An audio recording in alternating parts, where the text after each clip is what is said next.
മാന്യ പ്രേക്ഷകർക്ക് എൻ്റെ പ്രണാമം.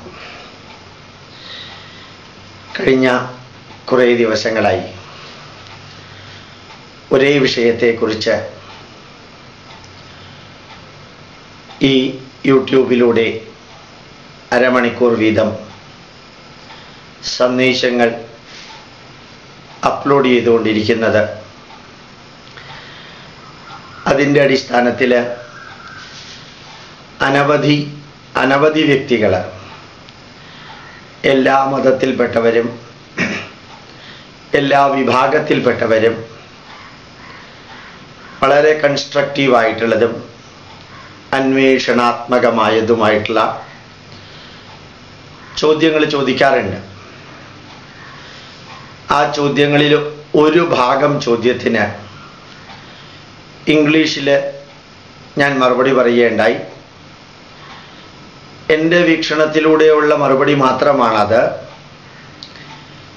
അതൊരു സംഘടനയുടെയോ പ്രസ്ഥാനത്തിൻ്റെയോ അല്ലെങ്കിൽ ഏതെങ്കിലും വിഭാഗത്തിന് വേണ്ടിയിട്ടുള്ളതോ ആയിട്ടുള്ള മറുപടിയല്ല, എൻ്റെ തോന്നലുകളാണ്. കുറേ എപ്പിസോഡുകൾ അപ്ലോഡ് ചെയ്തപ്പോൾ അതിൽ നിന്ന് അതിഗഹനമായതും വിമർശനാത്മകമായതുമായിട്ടുള്ള ചോദ്യങ്ങൾക്ക് ചിലപ്പോൾ മറുപടി പറഞ്ഞില്ല എങ്കിൽ യാഥാർത്ഥ്യത്തിൽ നിന്നും ചോദ്യങ്ങളിൽ നിന്നും വിമർശനങ്ങളിൽ നിന്നും ഞാൻ ഒളിച്ചോടുകയാണ് എന്ന ഒരു തോന്നൽ ചിലർക്ക് ഉണ്ടാവാൻ സാധ്യതയുള്ളത് കൊണ്ട് തന്നെയാണ് തുടർച്ചയായി ഒരേ വിഷയത്തെക്കുറിച്ച് ഇംഗ്ലീഷിലും മലയാളത്തിലും കുറേ കാര്യങ്ങൾ അപ്ലോഡ് ചെയ്യുന്നത്. ധാരാളം വ്യക്തികൾക്ക് ഇതേപോലെയുള്ള വിഷയങ്ങൾ യൂട്യൂബിൽ അപ്ലോഡ് ചെയ്യണമെന്നില്ല, സാർ അതിലിടപെടേണ്ട കാര്യമില്ല എന്നെല്ലാമുള്ള അഭിപ്രായങ്ങളുണ്ട്. അതെല്ലാം അവരുടെ സ്വാതന്ത്ര്യം. പക്ഷേ ഭാരതീയ പൈതൃകത്തിന് വേണ്ടിയിട്ട് ലോകാ സമസ്ത സുഖിനോ ഭവന്തു എന്ന സന്ദേശം പ്രായോഗികമാക്കിക്കൊണ്ട് ഹിന്ദുക്കൾക്കും ക്രിസ്ത്യാനികൾക്കും മുസ്ലിങ്ങൾക്കും ഏത് രാഷ്ട്രീയ പാർട്ടിയിൽപ്പെട്ടവർക്കും ലോകത്തിൽ ഭാരതീയരായിട്ടും ഭാരതീയരല്ലാതെയും ജീവിക്കുന്ന വ്യക്തികൾക്കും ഒരേപോലെ സഹായഹസ്തം എത്തിക്കുന്ന ആ മാതാമൃതാനന്ദമയി അമ്മയുടെ ആ കർമ്മത്തെ അവഹേളിക്കുകയും പുച്ഛിക്കുകയും അപകീർത്തിപ്പെടുത്തുകയും ചെയ്തപ്പോൾ വിദേശ വനിതയെ ഹവായ് ദ്വീപിൽ നിന്ന് കൊണ്ടുവന്ന് അവരെഴുതിയ പുസ്തകത്തിൻ്റെ അടിസ്ഥാനത്തിൽ നമ്മുടെ നാട്ടിൽ ദൈവീകമായ കർമ്മം ചെയ്യുന്ന ഒരു വ്യക്തിയെ ഇത്രയും നീചവും നിന്ദ്യവുമായിട്ട് അവഹേളിക്കുമ്പോൾ തിന്മകൾ മാറ്റി നന്മകൾ വരുത്താൻ വേണ്ടിയിട്ടുള്ള വിമർശനാത്മകമായ പരിപാടി അങ്ങനെയല്ലാതെ കംപ്ലീറ്റ് ആയിട്ട് നശിപ്പിക്കാൻ വേണ്ടി തന്നെ വേണ്ടിയിട്ടുള്ള ഒരു ഇൻ്റർവ്യൂവും അതിൻ്റെ കമൻറ്റുകളും എല്ലാം രാഷ്ട്രീയ മുതലെടുപ്പിനും മതപരമായിട്ടുള്ള ഉന്മൂലനത്തിനുമെല്ലാം വേണ്ടി ജോൺ ബ്രിട്ടാസിനെ പോലെയുള്ളവർ ചെയ്യുമ്പോൾ പൈങ്കിളി കഥകൾ മെനഞ്ഞുണ്ടാക്കാൻ 66 വയസ്സായ ഷീല എന്ന സിനിമാ നടിയെ പോലും ഇൻ്റർവ്യൂ നടത്തിയ രീതിയിൽ നിന്ന് മനസ്സിലാക്കാൻ സാധിക്കുന്ന ആ വ്യക്തി സാംസ്കാരികമായി താഴ്ന്ന ലെവലിൽ ഇതെല്ലാം ചെയ്യുമ്പോൾ സമൂഹത്തിൻ്റെ മുമ്പിൽ കുറേ ചോദ്യങ്ങളുണ്ട്. ആ ചോദ്യങ്ങൾക്ക് ഉത്തരം കിട്ടണമെന്ന് ആഗ്രഹമുള്ളവരാണ് യൂട്യൂബിലൂടെയും ഇമെയിലിലൂടെയും ടെലിഫോണിലൂടെയും കത്തിലൂടെയും ചോദിക്കുന്നത്. ആ ചോദ്യങ്ങൾക്കുള്ള മറുപടിയാണ് ഇന്നും. കുറേ കൂടി ചോദ്യങ്ങളുണ്ടെങ്കിൽ നാളെയും മലയാളത്തിൽ തുടരാൻ ആഗ്രഹിക്കുന്നത്. ആദ്യത്തെ ചോദ്യം, സാറ് അമ്മയുടെ ഭക്തനാണോ? ഒരു വരിയിൽ ഉത്തരം പറയാൻ സാധിക്കും. ഞാൻ അമ്മയുടെ ഭക്തനാണ്, സായിബാബയുടെ ഭക്തനാണ്, ശ്രീ രവിശങ്കറിൻ്റെ ഭക്തനാണ്, നാരായണ ഗുരുദേവന്റെ ഭക്തനാണ്. വിവേകാനന്ദന്റെയും ശങ്കരാചാര്യരുടെയും സ്വാമിനാരായണന്റെയും അതുപോലെ ഭാരതീയ സംസ്കാരത്തെ, ഭാരതീയ പൈതൃകത്തെ ചൈതന്യവത്താക്കി പുനഃപ്രതിഷ്ഠ നടത്തിക്കാൻ വേണ്ടി ആരെല്ലാം പ്രവർത്തിക്കുന്നുണ്ടോ അങ്ങനെ പ്രവർത്തിക്കുന്ന ഡോക്ടർ ജോസഫ് പുലിക്കുന്നേലിൻ്റെയും ഡോക്ടർ ടോണി മാത്യുവിൻ്റെയും ഡോക്ടർ CI ഐസക് പോലെയുള്ളവരുടെയും അങ്ങനെ ഏത് മതത്തിൽപ്പെട്ടവരായാലും ഡോക്ടർ എമ്മിൻ്റെയും എല്ലാം ആരാധകനുമാണ്, അനുയായിയുമാണ്. ഇനിയും ജീവിതാന്ത്യത്തിൽ വരെ അങ്ങനെ തന്നെ ആയിരിക്കുകയും ചെയ്യും. മാത്രമല്ല, പ്രസ്ഥാനങ്ങളുടെ എടുത്താൽ ചിന്മയാ മിഷന്റെ ആരാധകനാണ്, ബ്രഹ്മകുമാരീസിന്റെ SNDPയുടെ ആരാധകനാണ്, അതുപോലെ RSSന്റെ ആരാധകനാണ്. ഈ നാടിൻ്റെ നന്മയ്ക്ക് വേണ്ടി പ്രവർത്തിക്കുന്ന ഏത് പ്രസ്ഥാനങ്ങളുണ്ടെങ്കിലും ആ പ്രസ്ഥാനങ്ങളുടെ എല്ലാം ആരാധകനാണ് ഞാൻ.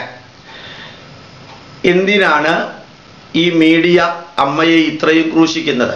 എല്ലാവരുമില്ല, അനവധി ക്രിസ്ത്യാനികൾ, അനവധി മുസ്ലിങ്ങൾ അമ്മയുടെ അടുത്ത് പോകുന്നുണ്ട്. 10,000-കണക്കിന് കമ്മ്യൂണിസ്റ്റുകാർ അമ്മയുടെ അടുത്ത് പോകുന്നുണ്ട്. അപ്പോൾ അമ്മയുടെ അടുത്ത് ആശ്വാസവചനങ്ങൾക്കോ അല്ലെങ്കിൽ മാനസികമായിട്ടുള്ള പിരിമുറുക്കം കുറയ്ക്കാനോ പോകുമ്പോൾ അവരവരുടെ എല്ലാം അണികൾ ഒലിച്ചു പോകുന്നത് തടയാനാണ് മിക്കവാറും മീഡിയ വണ്ണും അതുപോലെ തന്നെ കൈരളി ചാനലും ആദ്യകാലങ്ങളിൽ റിപ്പോർട്ടറും പ്രവർത്തിച്ചിരുന്നത്. മീഡിയ വൺ മുസ്ലിങ്ങളുടെയാണ്, അതുപോലെ തന്നെയാണ് കൈരളി ചാനല് കറകളഞ്ഞ മാർക്സിസ്റ്റ് പാർട്ടിയുടെ പ്രചരണ ആയുധമായിരിക്കുന്നു. അവർക്ക് അവരുടെ കാൽക്കീഴിലെ മണ്ണ് ഒലിച്ചു പോകുമ്പോൾ തടയേണ്ടത് ആവശ്യമായിരിക്കാം എന്ന് തോന്നുന്നു. മാത്രമല്ല, ശങ്കരാചാര്യരെ അവഹേളിക്കുമ്പോഴും ഭാരതീയ പൈതൃകവുമായി ബന്ധപ്പെട്ട ആരെയെല്ലാം അവഹേളിക്കാൻ അവർക്ക് അവസരം കിട്ടുന്നുണ്ടോ അവരെല്ലാം അവഹേളിക്കാറുണ്ട്. അതേ സമയത്ത് ചാലക്കുടി ധ്യാന കേന്ദ്രത്തിലും നടന്ന കൊലപാതകങ്ങളും മറ്റു പലതും അവരുടെ ദൃഷ്ടിയിൽ ഒന്നുമല്ല. അതുപോലെ തീവ്രവാദത്തിൻ്റെ പരമകാഷ്ഠയിൽ നിൽക്കുന്ന മദനിയെ പോലെയുള്ളവരുടെ കൂട്ടത്തിൽ നിന്നുകൊണ്ട് പ്രവർത്തിക്കാനും ഈ മാർക്സിസ്റ്റ് പാർട്ടി നേതാക്കന്മാർക്ക് ഒരു വിഷമവുമില്ല. അതുകൊണ്ട് അമ്മയെ പോലെയുള്ളവരെ അവഹേളിക്കേണ്ടത് വോട്ട് ബാങ്ക് ഉണ്ടാക്കാനും കൂടി ആവശ്യമായതുകൊണ്ടായിരിക്കാം അവരത് ചെയ്യുന്നത്. എന്തുകൊണ്ടാണ് ബുദ്ധിജീവികൾ ഒന്നും മിണ്ടാതെ കമന്റ് പറയാതിരിക്കുന്നത്? കേരളം കണ്ടിട്ടുള്ളതിൽ ജ്ഞാനപീഠം അവാർഡ് വാങ്ങിച്ച ഒരു ബുദ്ധിജീവിയായ ONV കുറുപ്പ് വളരെ എതിരായിട്ട്, അമ്മയ്ക്കെതിരായിട്ട് പ്രതികരിച്ചിട്ടുണ്ട്. പിന്നെ സക്കറിയയെ പോലെ കുറേ പാർട്ടികളുണ്ട്, അത് മാർക്സിസ്റ്റ് പാർട്ടിയുടെ തുരുപ്പ് ഷീട്ടായിട്ട് ഉപയോഗിക്കുന്നവർ, അവരൊക്കെ അമ്മയ്ക്ക് എതിരായിട്ട്. യഥാർത്ഥത്തിൽ കേരളത്തിലെ ബുദ്ധിജീവികളിൽ ഒരു വിഭാഗം പ്രതികരിക്കാതിരിക്കാൻ കാരണം ഈ ഇലക്ഷൻ കഴിഞ്ഞിട്ട് വേണം അവർക്ക് എത്ര കോർപ്പറേഷൻ്റെ എത്ര ബോർഡുകളുടെ ചെയർമാനായിട്ടും കമ്മിറ്റി അംഗങ്ങളായിട്ടും ഉപജീവനത്തിനും പേരിനും പ്രസിദ്ധിക്കും വേണ്ടിയിട്ട് അവർക്ക് കാത്തു നിന്ന് എടുക്കാനായിട്ട്. അപ്പോൾ ഇപ്പോൾ പാർട്ടിയുടെ കൂട്ടത്തിൽ നിൽക്കുകയോ അവരെ സഹായിക്കുകയോ ഒക്കെ ചെയ്താൽ അതിന് തിരിച്ച് റിവാർഡ് കിട്ടുമെന്നറിയാം. അമ്മയുടെ കൂട്ടത്തിൽ നിന്നാൽ പ്രത്യേകിച്ചൊന്നും കിട്ടാനില്ല. അതുകൊണ്ട് മാത്രമായിരിക്കും ബുദ്ധിജീവികൾ പ്രതികരിക്കാത്തത്. മാത്രമല്ല, യേശുക്രിസ്തുവിനെ കുരിശിലേറ്റിയപ്പോഴും അതുപോലെ തന്നെ സോക്രട്ടീസിന് വിഷം കൊടുത്തപ്പോഴും പിന്നെ ഈ ലോകത്തിൽ നന്മ ചെയ്യുന്നവരെ എല്ലാം ക്രൂശിച്ചപ്പോഴും ബുദ്ധിജീവികൾ ഏത് തലത്ത് നിന്ന് തങ്ങൾക്ക് ബെനിഫിറ്റ് കിട്ടും, തങ്ങൾക്ക് നന്മകൾ അതിൽ നിന്ന് ചൂഷണം ചെയ്യാൻ സാധിക്കും എന്ന സൈഡിൽ മാത്രമേ ബുദ്ധിജീവികൾ നിന്നിട്ടുള്ളൂ. അതുകൊണ്ട് ബുദ്ധിജീവികളിൽ നിന്ന് അതിൽ കൂടുതലൊന്നും നമുക്ക് പ്രതീക്ഷിക്കാൻ സാധിക്കുകയില്ല. അമ്മയ്ക്ക് എവിടെ നിന്നാണ് സമ്പത്ത് കിട്ടുന്നത്? അമ്മയ്ക്കായാലും ബാബയ്ക്കായാലും ഗുരുജിക്കായാലും അതുപോലെ മദർ തെരേസയ്ക്കായാലും യോഹന്നാനായാലും ഈ മുസ്ലിങ്ങൾക്കായാലും അല്ലെങ്കിൽ ഏത് നന്മ ചെയ്യുന്നവർക്കായാലും ഏത് തരത്തിലുള്ള തിന്മ ചെയ്യുന്നവർക്കായാലും ഈ രാഷ്ട്രീയ പാർട്ടിയിലെ പല വിഭാഗത്തിൽപ്പെട്ടവർക്കായാലും ഉള്ളവർ കൊടുക്കുന്ന പൈസയാണ് ഇവർക്ക് ആയുധമാകുന്നത്, ഉപയോഗപ്രദമാകുന്നത്.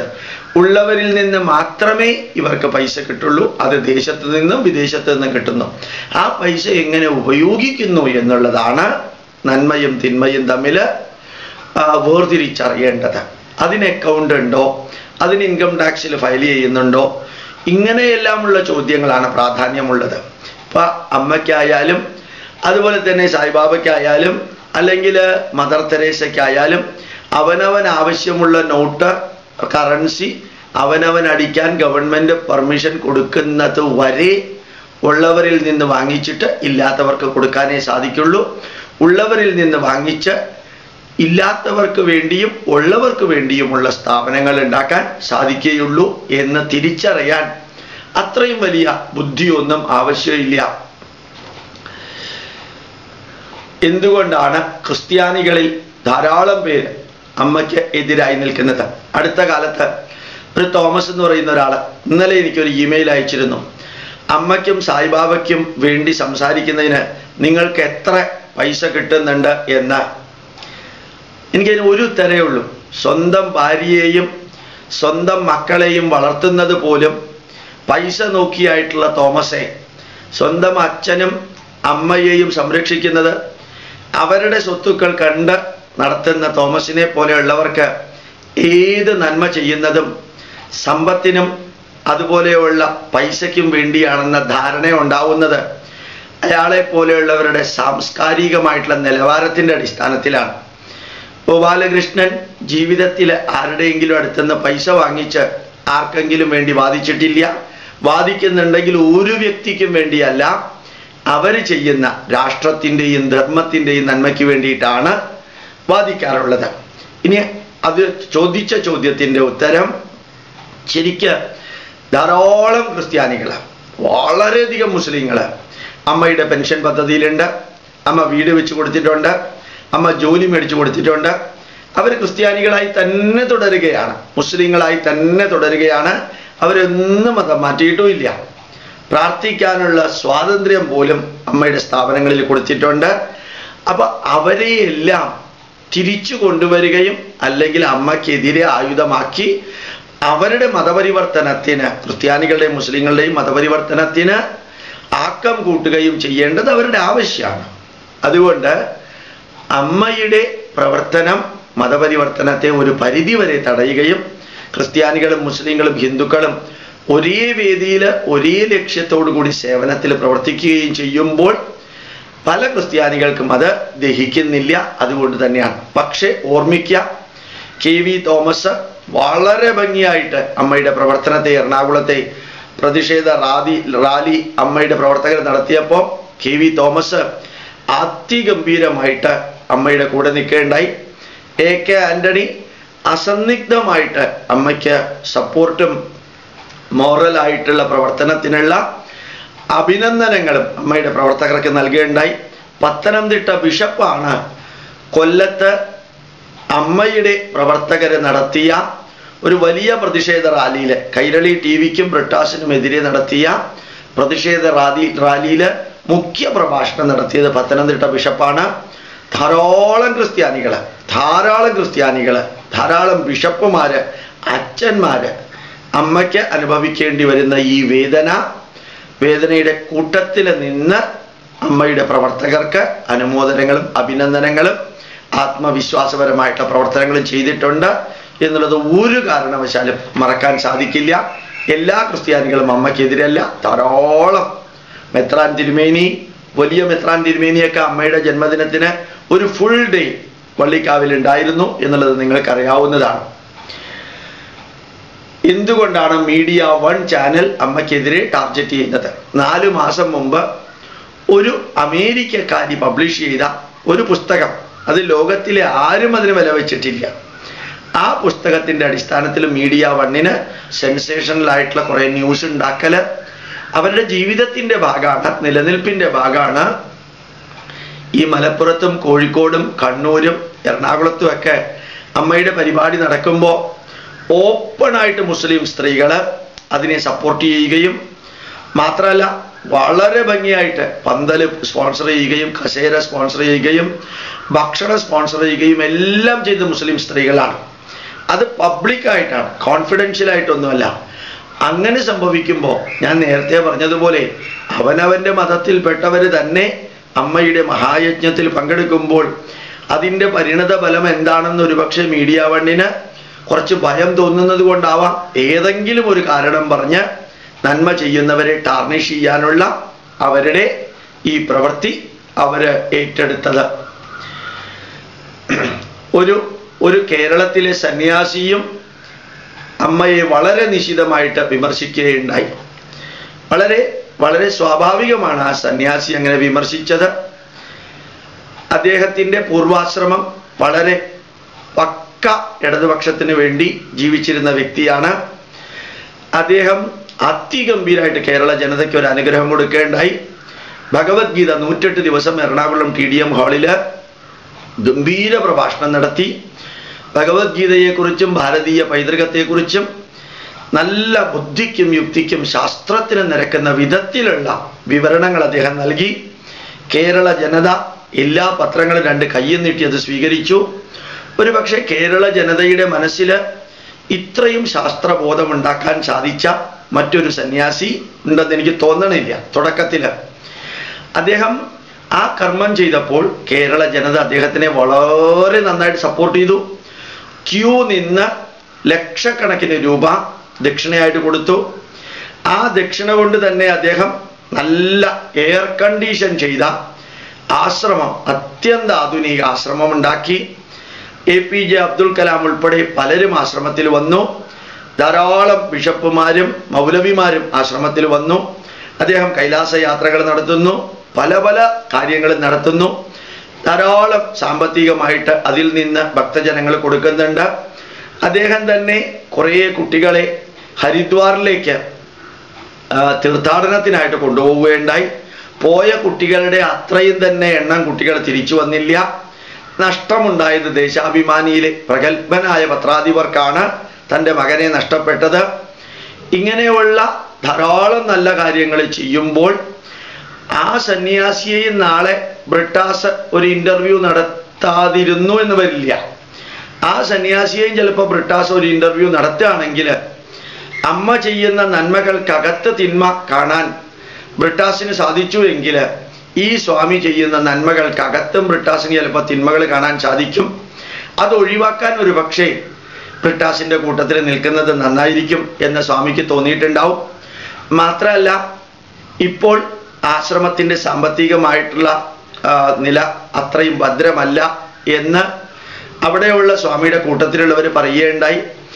അപ്പോൾ ദൂരദർശൻ പോലെയുള്ള ചാനലുകളിൽ പൈസ കൊടുത്ത് ഈ ഭാരതീയ പൈതൃക പ്രഭാഷണം നടത്തുന്നതിനേക്കാൾ ഈ കൈരളി ചാനലിൽ 15 മിനിറ്റോ 30 മിനിറ്റോ പ്രഭാഷണം നടത്താൻ ഫ്രീ ആയിട്ട് അവസരം കിട്ടുകയാണെങ്കിൽ ഇപ്പം തന്നെ ആ ബന്ധം ദൃഢമാക്കുന്നത് നന്നായിരിക്കുമെന്ന് വിചാരിച്ചിട്ടായിരിക്കാം ആ സ്വാമി അങ്ങനെയെല്ലാം ചെയ്യുന്നത്. പിന്നെ സ്വാമിയുടെ പൂർവാശ്രമത്തെക്കുറിച്ചും ചിലപ്പോൾ ഒരു ഇന്റർവ്യൂ നടത്തിയെന്ന് വിചാരിക്കാം. അപ്പോൾ ഏത് നന്മയെയും തിന്മയാക്കാൻ സാധിക്കുന്ന കാലഘട്ടത്തിൽ ആ പൂർവാശ്രമത്തിലെ പല ചെയ്തികളും ചിലപ്പോൾ ജനങ്ങൾക്ക് രുചിക്കുന്ന രീതിയിലായിരിക്കില്ല ചില ചാനലുകൾ പ്രസന്റ് ചെയ്യുന്നത്. അതൊക്കെ ഒഴിവാക്കാൻ ചാനലിൻ്റെ കൂട്ടത്തിൽ നിൽക്കുകയാണ് നല്ലത് എന്ന് അദ്ദേഹം വിചാരിച്ചിട്ടുണ്ടാവാം. പക്ഷെ ഞാൻ ആ സ്വാമിയെ നല്ല രീതിയിൽ ആരാധിക്കുന്നു, ആദരിക്കുന്നു. കാരണം അദ്ദേഹമാണ് കേരളത്തിൽ ബുദ്ധിക്കും യുക്തിക്കും ശാസ്ത്രത്തിന് നിരക്കുന്ന വിധത്തിൽ നമ്മുടെ പൈതൃകത്തെ അവതരിപ്പിച്ചത്. എന്തുകൊണ്ടാണ് കമ്മ്യൂണിസ്റ്റ് പാർട്ടി അമ്മയ്ക്ക് എതിരായിട്ട് പ്രവർത്തിക്കുന്നത്? വളരെ പച്ചയ്ക്ക് പറഞ്ഞാൽ 72 മണിക്കൂർ മുമ്പ്, 3 മണിക്കൂറുകൾക്ക് മുമ്പ്, 3 ദിവസത്തിന് മുമ്പ് ഞാൻ കോഴിക്കോട് ഒരു നല്ല പ്രഭാഷണം നടത്തേണ്ടായി. നല്ല പ്രഭാഷണം എന്ന് ഞാൻ ഉദ്ദേശിച്ചത് എൻ്റെ പ്രഭാഷണം നന്നായി എന്നുള്ള അർത്ഥത്തിലല്ല. ഒരു 10,000-ഓളം പേര് പങ്കെടുത്തു.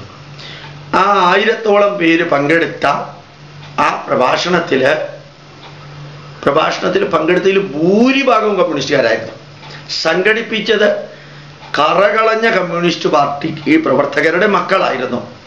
വടകരയിലെ ലോകനാർക്കാവിലെ പ്രഭാഷണത്തിൽ പങ്കെടുത്തതിൽ ഭൂരിഭാഗവും യുക്തിവാദികളും കമ്മ്യൂണിസ്റ്റുകാരുമാണെന്ന് സ്വാഗത പ്രസംഗം നൽകിയ കമ്മ്യൂണിസ്റ്റുകാരൻ തന്നെ പറയുകയുണ്ടായി.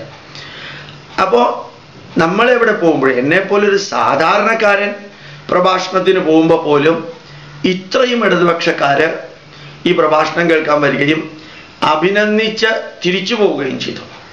50 വർഷം കമ്മ്യൂണിസ്റ്റ് പാർട്ടിയിൽ പ്രവർത്തിച്ച ഒരു വ്യക്തിയായിരുന്നു. ഈ 3 ദിവസം മുമ്പ് ഈ എൻ്റെ പ്രഭാഷണം കേൾക്കാൻ വന്നത്. എന്നിട്ട് അദ്ദേഹം ഈ പ്രഭാഷണം കഴിഞ്ഞ് എൻ്റെ അടുത്ത് വന്ന് പറയുകയുണ്ടായി, സാറ് ഞാൻ കമ്മ്യൂണിസ്റ്റ് പാർട്ടിയുടെ പ്രവർത്തകനാണ്, ഇപ്പോഴും ഞാൻ പ്രവർത്തകനാണ്. പക്ഷേ ആ കൈരളി ചാനലിൽ അമ്മയെ അവഹേളിക്കുന്ന വിധത്തിൽ ഇത്രയും നീചമായിട്ട് പരിപാടി അവതരിപ്പിച്ച വ്യക്തികളൊക്കെ പുഴുത്തേ മരിക്കുള്ളൂ സാറേ എന്ന് വളരെ ദുഃഖത്തോടുകൂടി പറഞ്ഞിട്ട് അദ്ദേഹം പോയത്. ഇത്രയും ഞാൻ പറഞ്ഞത് എന്തുകൊണ്ടാണ് കമ്മ്യൂണിസ്റ്റ് പാർട്ടി അമ്മയ്ക്കെതിരെ പിണറായി വിജയന്റെ കമൻ്റൊക്കെ ഉണ്ടായിരുന്നു എന്ന് ചോദിച്ചാൽ ഒരു ഉത്തരവേ ഉള്ളൂ. അമ്മ കമ്മ്യൂണിസ്റ്റ് പാർട്ടിക്കെതിരെ ഒന്നും ചെയ്തിട്ടില്ല, അമ്മ ഒരു രാഷ്ട്രീയ പാർട്ടിക്കെതിരെ ഒന്നും ചെയ്തിട്ടില്ല.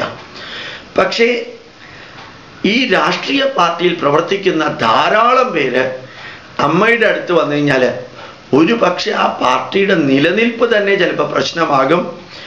അവര് ഈ ഇലക്ഷന് പലതരത്തിലുള്ള തന്ത്രങ്ങളൊക്കെ പ്രയോഗിക്കുമ്പോൾ ആ പാർട്ടിക്കകത്തുള്ളവർക്ക് തന്നെ പാർട്ടിയെ നിർത്താൻ പറ്റാത്ത വിധത്തിൽ ആത്മീയതയിലേക്ക് പോയാൽ, പ്രവർത്തകർ ആത്മീയതയിലേക്കും അമ്മയുടെ അടുത്തേക്കും പോയാൽ BJP-കാർക്കും ഒരു നഷ്ടവും വരാനില്ല, കോൺഗ്രസ്സുകാർക്കും ഒരു നഷ്ടവും വരാനില്ല.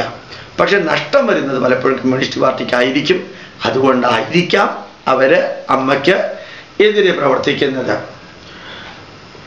ഒരു മനുഷ്യൻ പറഞ്ഞു, ഒരു പിണറായി വിജയനും മാതാ അമൃതാനന്ദമയ്യും ഇലക്ഷന് നിന്നാൽ പിണറായി വിജയനെ ജയിക്കുള്ളൂ കേരളത്തില് എന്ന് സാറിൻ്റെ അഭിപ്രായം എന്താണ്?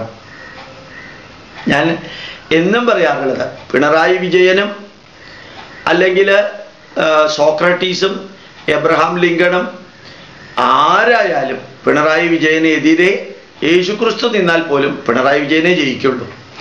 കാരണം പിണറായി വിജയൻ സാറ് ഒരു രാഷ്ട്രീയക്കാരനാണ്, മറ്റുള്ളവരൊരു രാഷ്ട്രീയക്കാരല്ല. രാഷ്ട്രീയം വേറെ, ആത്മീയത വേറെ. ഇപ്പം രാഷ്ട്രീയത്തിൽ പ്രവർത്തിക്കുന്നവർക്ക് രാഷ്ട്രീയത്തിൽ വിജയിക്കാൻ സാധിക്കും. പക്ഷെ എനിക്ക് ഒന്ന് തോന്നാറുണ്ട്, സായിബാബയുടെ ജന്മദിനത്തിന് ദ വീക്ക് എന്ന മലയാള മനോരമ പബ്ലിക്കേഷൻ ഈ കവർ സ്റ്റോറി പ്രസിദ്ധീകരിച്ചത് അതിൽ ലഡ്ഡുവിൻ്റെ ഫോട്ടോ കൊടുത്തിട്ടാണ്. സായിബാബയുടെ 80-ാം ജന്മവാർഷികം ലഡ്ഡുവിൻ്റെ ഫോട്ടോ വീക്കിൽ കൊടുത്തിട്ടാണ്. എന്നിട്ട് അതിൽ കൊടുത്തിരിക്കുന്ന 1 കോടി ലഡ്ഡുവാണ് സായിബാബയുടെ 80-ാം ജന്മവാർഷികത്തിന് ഉണ്ടാക്കിയത്. ഒരാൾക്കും ഒരു ലഡ്ഡുവിൽ കൂടുതൽ കൊടുത്തിട്ടില്ല. പാത്രത്തിൽ ഒരു ലഡ്ഡു പോലും ബാക്കിയില്ല. എന്നിട്ട് ബ്രാക്കറ്റിൽ ഇനി നിങ്ങൾ ചിന്തിക്കുക സായിബാബയുടെ 80-ാം ജന്മവാർഷികത്തിന് എത്ര പേര് പങ്കെടുത്തു എന്ന്. അപ്പൊ സായിബാബയുടെ 80-ാം ജന്മവാർഷികത്തിന് 1 കോടി ജനങ്ങൾ പങ്കെടുത്തു. അമൃതാനന്ദമയുടെ 50-ാം ജന്മവാർഷികത്തിന് കലൂര് നടന്ന അതിഗംഭീരമായ ചടങ്ങിൽ AK ആന്റണിയാണ് ലോകത്തിലെ 192 രാജ്യങ്ങളിലെ പ്രതിനിധികൾ കൊണ്ടുവന്ന ആ രാഷ്ട്രത്തിലെ ദേശീയ നദിയിലെ വെള്ളം ഒരു കുടത്തിലെടുത്ത് APJ അബ്ദുൽ കലാമിന് കൊടുത്തത്. APJ അബ്ദുൽ കലാമാണ് അതൊരു പാത്രത്തിലേക്ക് ഒഴിച്ചത്. ഈ 192 രാജ്യങ്ങളിൽ നിന്ന് കൊണ്ടുവന്ന വെള്ളം അതാത് രാജ്യക്കാർ കണ്ടുകൊണ്ട് നിൽക്കെ ഒരുമിച്ച് ചേർത്തപ്പോൾ ലോകം ഒന്നാകുന്ന പ്രതീകാത്മകമായ ആ കർമ്മം ചെയ്യുമ്പോൾ അതാത് രാജ്യത്തിലെ ദേശീയ ഗാനം ആലപിക്കുന്നുണ്ടായിരുന്നു. ഏകദേശ കണക്കനുസരിച്ച് 65 ലക്ഷം പേരാണ് അമ്മയുടെ 50-ാം ജന്മവാർഷികത്തിന് പങ്കെടുത്തത്. ചോദ്യത്തിലേക്ക് ഞാൻ തിരിച്ചു വരികയാണെങ്കിൽ, ഒരുപക്ഷെ ഇലക്ഷന് പിണറായി വിജയൻ സാറ് നിന്നാൽ, ശ്രീബുദ്ധനെതിരെ നിന്നാലും, സോക്രട്ടീസിനെതിരെ നിന്നാലും, വിവേകാനന്ദനെതിരെ നിന്നാലും, ശങ്കരാചാര്യർക്കെതിരെ നിന്നാലും പിണറായി വിജയനെ ജയിക്കുള്ളൂ. പക്ഷെ പിണറായി വിജയന്റെ 60-ാമത്തെയോ 70-ാമത്തെയോ ജന്മവാർഷികം ആഘോഷിക്കുകയാണെങ്കിൽ അമൃതാനന്ദമയിയുടെ വിശ്വവിദ്യാലയത്തിൽ, അമൃത യൂണിവേഴ്സിറ്റിയിൽ പഠിക്കുന്ന ലളിതാ സഹസ്രനാമവും വിഷ്ണു സഹസ്രനാമവും ബൈഹാർട്ടായിട്ടുള്ള പിണറായി വിജയന്റെ മക്കൾ പോലും ചിലപ്പോൾ അച്ഛൻ്റെ ജന്മദിനത്തിന് വന്നൊന്നും വരില്ല. ഇതാണ് വ്യത്യാസം. ഇലക്ഷന് ജയിക്കുക എന്ന് പറഞ്ഞാൽ അത്രയും ബുദ്ധിമുട്ടുള്ള കാര്യമല്ല. ഒരല്പം അവസരവാദമൊക്കെ ഉപയോഗിച്ചാൽ ജയിക്കാൻ സാധിക്കും. ജനഹൃദയങ്ങളിൽ പതിറ്റാണ്ടുകൾ നിലനിൽക്കുക എന്നുള്ളത് അത്ര എളുപ്പമുള്ള കാര്യമല്ല എന്ന് ഞാൻ പറയുന്നു. ഒരു സായിബാബ ഭക്തന്റെ ചോദ്യമാണ്, അമ്മ എന്തുകൊണ്ടാണ് വിദ്യാലയങ്ങളിൽ വിദ്യാർത്ഥികളിൽ നിന്ന് ഫീസ് വാങ്ങിക്കുന്നത്, ആശുപത്രികളിൽ രോഗികളിൽ നിന്ന് ഫീസ് വാങ്ങിക്കുന്നത്? സായിബാബ വാങ്ങിക്കാറില്ലല്ലോ. നല്ലൊരു ചോദ്യം. സായിബാബ വിദ്യാഭ്യാസവും ഭക്ഷണവും വെള്ളവും ജാതി മതഭേദമന്യേ എല്ലാവർക്കും ഫ്രീ ആയിട്ട് കൊടുക്കുന്നു. ഉള്ളവര് പൈസ തന്നിട്ടാണ് സായിബാബ അത് ചെയ്യുന്നത്. ഉള്ളവർ പൈസ തരുന്നത് നിർത്തിയാൽ സായിബാബയുടെ സൂപ്പർ സ്പെഷ്യാലിറ്റി ഹോസ്പിറ്റൽ നാളെ പൂട്ടേണ്ടി വരും. ഉള്ളവർ പൈസ തരുന്നത് നിർത്തിയാൽ സായിബാബയുടെ വിശ്വവിദ്യാലയത്തിലെ വിദ്യാർത്ഥികളുടെ പഠിപ്പ് നാളെ ക്ലോസ് ചെയ്യേണ്ടി വരും. കാരണം ആശുപത്രിയിൽ നിന്ന് സമ്പത്ത് ജനറേറ്റ് ചെയ്യുന്നില്ല, വിദ്യാലയത്തിൽ നിന്ന് സമ്പത്ത് ജനറേറ്റ് ചെയ്യുന്നില്ല. അതുകൊണ്ട് തന്നെയാണ് സായിബാബയ്ക്ക് ഒരു ആശുപത്രിയെ ഉണ്ടാക്കാൻ സാധിച്ചുള്ളൂ, ഒരു വിദ്യാലയമേ ഉണ്ടാക്കാൻ സാധിച്ചുള്ളൂ. അമ്മ ഉള്ളവരിൽ നിന്ന് വാങ്ങിച്ച് ഗവൺമെൻറ് നിയമപ്രകാരം സ്റ്റാൻഡേർഡ് ആയിട്ടുള്ള ക്ലാസ് മുറികളുള്ള ഓരോ വിദ്യാഭ്യാസ സ്ഥാപനങ്ങളും ഉണ്ടാക്കാൻ ശ്രമിക്കുമ്പോൾ അതിൽ വരുന്ന രോഗികൾ, ഉള്ള രോഗികൾ, സാമ്പത്തികമായിട്ട് നല്ല നിലവാരത്തിലുള്ള രോഗികൾ, സാമ്പത്തികമായിട്ട് നല്ല നിലവാരത്തിലുള്ള വിദ്യാർത്ഥികൾ അവരുടെ അടുത്ത് നിന്ന് ഫീസ് വാങ്ങിച്ച് ചെയ്യുന്നത് കൊണ്ട് ധാരാളം വിദ്യാലയങ്ങളും ധാരാളം ആശുപത്രികളും ധാരാളം അനാഥാലയങ്ങളും ലോകമെമ്പാടും, ഇറാഖിൽ ഉൾപ്പെടെ, ശ്രീലങ്കയിൽ ഉൾപ്പെടെ, ഇന്തോനേഷ്യയിൽ ഉൾപ്പെടെ, മൊറീഷ്യസിൽ ഉൾപ്പെടെ, ജപ്പാനിൽ പോലും അമ്മയ്ക്ക് അത് ചെയ്യാൻ സാധിച്ചത് ഉള്ളവരിൽ നിന്ന് വാങ്ങിച്ച് ഇല്ലാത്തവർക്കത് കൊടുക്കുമ്പോഴാണ്. സായിബാബയുടെ ഭക്തന്മാർക്ക് പറ്റിയ ഏറ്റവും വലിയ തെറ്റും അതാണ്. ഞാൻ ടൊറന്റോയിൽ പോയപ്പോൾ അവിടെ സായിബാബയുടെ ഒരു സ്കൂളുണ്ട്. 800ഓളം കുട്ടികൾ കാനഡക്കാരാണ് പഠിക്കുന്നത്. ആ കുട്ടികളിൽ നിന്ന് ഫീസ് വാങ്ങിക്കാറില്ല. അതുകൊണ്ട് ആ സ്കൂളിലെ പ്രിൻസിപ്പാള് അനുഭവിക്കുന്ന ടെൻഷൻ എത്രയാണെന്ന് പറയാൻ സാധിക്കില്ല. കാരണം കനേഡിയൻ ഗവൺമെൻറ്റിൻ്റെ നിയമപ്രകാരം അധ്യാപകർക്കെല്ലാം ശമ്പളം കൃത്യസമയത്ത് കൊടുക്കണം. അതിന് വിദ്യാർത്ഥികളിൽ നിന്ന് ഫീസ് വാങ്ങിക്കാൻ പറ്റില്ല. ഓരോ മാസവും ഉള്ളവരുടെ മുമ്പിൽ പിച്ച തെണ്ടുന്ന മാതിരി ആ പ്രിൻസിപ്പാൾ തെണ്ടിയിട്ടാണ് കിട്ടുന്ന കാശ് കൊണ്ട് അധ്യാപകർക്ക് ഫീസ് കൊടുക്കുന്നതും സ്കൂൾ മെയിൻ്റനൻസ് നടത്തുന്നതും. ആദ്യം സായിബാബ ഭക്തന്മാർ പഠിക്കേണ്ടത് ഉള്ളവരിൽ നിന്ന് വാങ്ങിച്ച് ഇല്ലാത്തവർക്ക് കൊടുക്കാനാണ്. അത് പഠിക്കാത്തിടത്തോളം കാലം സായിബാബയുടെ പ്രവർത്തനങ്ങൾ, സായിബാബയിൽ നിന്ന് എന്ത് എനിക്ക് കിട്ടും എന്ന് ചിന്തിക്കുന്നവരാണ് സായിബാബ ഭക്തന്മാർ പൂർണ്ണമായിട്ടും എന്നെനിക്ക് തോന്നാറുണ്ട്. സായിബാബയുടെ അടുത്ത് ചെന്നിട്ട് ഭസ്മം കിട്ടിയോ, വാച്ച് കിട്ടിയോ, മാല കിട്ടിയോ, ഈ ചോദ്യമല്ലാതെ സായിബാബയുടെ ഉപദേശങ്ങൾ ജീവിതത്തിൽ പകർത്തിയോ, സായിബാബ നടത്തുന്ന നല്ല കർമ്മങ്ങളിൽ എത്രയെല്ലാം പങ്കെടുത്തു, ഇങ്ങനെ ഒരു ചർച്ച പലപ്പോഴും ഉണ്ടാവാറില്ല. സായിബാബ എൻ്റെ രോഗം മാറ്റി, സായിബാബ എനിക്ക് അത് തന്നു, വഴിയിൽ സായിബാബ പ്രത്യക്ഷപ്പെട്ട് എനിക്ക് വഴി കാണിച്ചു തന്നു. അപ്പം എനിക്ക് സ്വാർത്ഥപരമായിട്ട് എന്ത് സായിബാബ തന്നു എന്നുള്ളതാണ് ചർച്ചാ വിഷയം. അതാകുമായിരുന്നില്ല ഈ ലോകം മുഴുവനും പ്രവർത്തിക്കാനുള്ള ഒരു മനസ്സ് വെച്ചുകൊണ്ട് ഉള്ളവരിൽ നിന്ന് പൈസ വാങ്ങി ഉള്ളവർക്ക് ഇല്ലാത്തവർക്ക് സ്ഥാപനങ്ങളും സർവീസുകളും കൊടുക്കാനുള്ള മനസ്സ് ഉണ്ടാക്കിയിരുന്നെങ്കിൽ. ധാരാളം പേര് അങ്ങനെ ചെയ്യുന്നുണ്ട്. എല്ലാവരും മറ്റേ രീതിയിലാണെന്ന് ഞാൻ പറയണില്ല. പക്ഷേ ഇപ്പോഴും ഓർക്കാം, ആയിരക്കണക്കിന് പതിനായിരക്കണക്കിന് വളരെ സമ്പന്നരായ മുസ്ലിങ്ങൾ മലപ്പുറത്തു നിന്നും കോഴിക്കോട് നിന്നും പല സ്ഥലത്തു നിന്നും സായിബാബയുടെ സൂപ്പർ സ്പെഷ്യാലിറ്റി ആശുപത്രിയിൽ ചെന്നിട്ട് ഫ്രീ ആയിട്ട് ഓപ്പറേഷൻ നടത്തി വരുന്നുണ്ട്. കോടിക്കണക്കിന് രൂപ സ്വത്തുള്ളവര് വളരെ മുഷിഞ്ഞ വസ്ത്രം ധരിച്ചുകൊണ്ടാണ് പോയി വരുന്നത്. ശരിക്കും ഡേ ലൈറ്റ് പറ്റിക്കല അവിടെ നടത്തുന്നതെന്ന് സായിബാബയുടെ പ്രവർത്തകർക്കറിയാം.